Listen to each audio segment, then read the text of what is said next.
I think that Schembri has said that he's going to go for a knockout. He's been training in Muay Thai, Thai kickboxing under Wagner Kohler from Brazil. And he says he's going to try and do a stand-up fight, but Johil laughed when I told him that. Okay. And he said that he thinks that this is going to be a great fight with Elvis. So Johil versus Elvis. Both men good on the ground. We know that because Elvis has got a long history of competing. There he goes. No surprise that Elvis is going to try and take it to the ground, and he slips on that shoot. And that's what I wanted to say before, what I said before. I think the Oliveira guys have a better takedown defense. He's going to have to do better than this, especially with the new rule, kicks allowed to the head, because otherwise he's going to get knocked out. He really is, because if he does a slow shoot like that, Johil just needs to throw the soccer kick or a knee, and he's going to really hurt him. It looks like Schembri is backing up. I don't think he's trying to lure Johil in. It's just that maybe he's afraid of the striking of Johil. All that pre-fight talk of a knockout may have been just hype to try and throw Johil off and make Johil think, well, maybe he's going to stand with me. But Johil's got his hands down. Probably doesn't have a lot of respect for the stand-up ability. There's a good low kick by Johil de Oliveira. And Schembri shoots in, and Johil, good straight arms and a good left roundhouse kick, boss. It looked good. It needs a little bit more timing, and then it's going to be over. But if he keeps shooting like this, he gets his takedown, and it's going to happen. I mean, the knockout's going to come here. It looks like that experience of Johil got quite a few more freestyle fights. This is Elvis's first mixed martial art fight. Hopefully he won't join the company of Saulo Ribeiro, Jean-Jacques Machado, Matt Serra, and Cafe Dante, who were great jiu-jitsu stylists but went into mixed martial arts and all got beaten with strikes. Yep. Nowadays, the game, like everybody is saying, you need to know everything. And this is going to show. This is kind of like Enzo with Anderson. You know, he couldn't take him down, and then that was a good low kick. Oh, and there we go for the takedown. Schembri gets the takedown and into Johil's guard.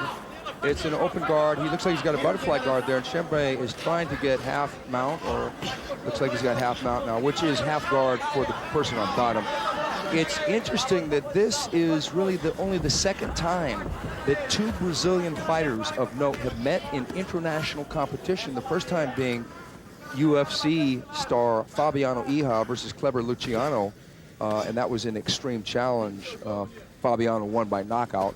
But this is usually the Brazilians, they'll fight each other in Brazil, but they usually don't fight each other outside of Brazil. Yeah, and why would you think, you know? It's a little strange because they're always, yeah, it's always great performance. They're great fighters from Brazil, you know, it's always a big spectacle. So why? Yeah, probably no, because, you know, they need Japanese fighters, they mix it up. Like America against the Ukraine or Russia, you know, Holland versus Brazil. Do you think that Nino's going to get the mount here? I think he is, but I think Johil should have tried to twist him. Because as long as you got the arms around the neck of Johil can try to twist him, and then he has to put his arms out to post, otherwise he's going to get turned. And in that moment, you can try to escape and go to a full guard.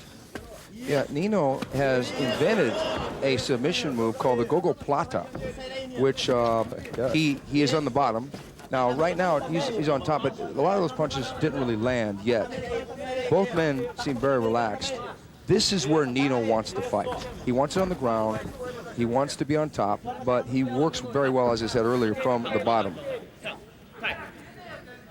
He's a former world champion in Brazilian Jiu-Jitsu in 1998, and he's known as a really good submission fighter.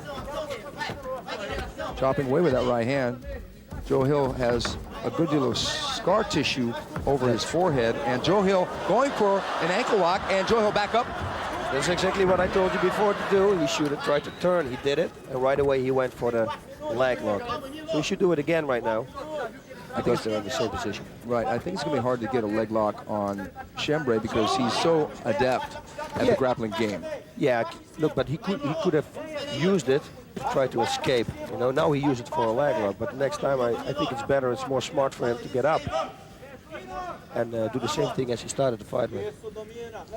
Johil has been with some great fighters, among others. He had 2 tremendous matches with another fighter who's on our card tonight, Jose Pele Landi. The first time Johil fought Pele, he defeated him on a unanimous decision. Then they met again about a year later, and Pele avenged the loss with a unanimous 30-minute Vale Tudo rules decision over Johil de Oliveira. Yeah, Vale Tudo in Brazil is no protection, no nothing, huh? Yeah, they do headbutts. Here in Pride, we've got quite a few rules to ensure the safety of the fighters, Which is very important. I think that's very important because now that the sport is becoming more and more mainstream, especially in the United States. Interesting toe move there. There's the toe catch. You call it the toe catch. Yeah, we might call that the cup rob. Well, okay, back to the seriousness though. Johil got a real high guard, and now Nino almost going for a north-south. He's got a good side mount. Might be going for that key lock. It would be very strange if you can catch somebody on this level with a key lock. Little knee there attempt by Nino from the top and the side mount. Johil's also had a great match with one of the top trainers in the United States, a guy by the name of John Lewis, and that was in Extreme Fighting back in 1996. The fight was a draw, though. That was his first time fighting out of Brazil in the United States. Yeah, that's just laying. I don't know what the referee's going to do. He should cross-face him a little bit. Crank the neck, looking for opportunities. Those punches are very light. They're not going to do a lot of damage. Johil has been bashed on the bottom before, like we say in the Brazil. They'll headbutt, they'll punch with no gloves. Right now, this looks a lot like a submission wrestling match. There are some strikes, true, but on the ground, they're working for position. Johil has been in a fire, so, I mean, if you can survive that, you pretty much can survive this too. It looks like every time when he holds his arm, Johil, around the neck of Elvis, he sets it up. It's good for Elvis to make that key lock, and maybe still it's going to happen, even on this level. Whoa, nice axe kick there. It actually was on the back of the head, which I don't know that that's legal, but I'm sure it wasn't intentional. Johil had remarked to me that he thought that Carlos Newton, his previous opponent, was a stronger fighter than Nino is. I think he's more well-rounded. He almost turned his back to Nino. Now, that's a cautious thing. Now, Nino has the mount here. Notoriously, in the past, let's say around the early 90s to mid-90s, the mount. Now, he's going for straight armbar. Oh, and he's got him. He's got him. He really has it. He's got him. Tapped him. Perfect. Nino has tapped out Johil de Oliveira. I am surprised. Yeah, it's amazing. Wow. And fast. He set it up perfect. Went to the side, called it up, stayed low, kept the elbow high, and he just fell backwards and he got it. Wow, that was an impressive victory there for Nino. Welcome to Pride, Elvis. Beautiful victory. He executed that technique probably hundreds of times in the gym and in competition, and he did it here in Pride. Submissions are making a comeback via Elvis. 7-17 of round 1. Submission victory. Tap out by Johil de Oliveira via the straight arm bar.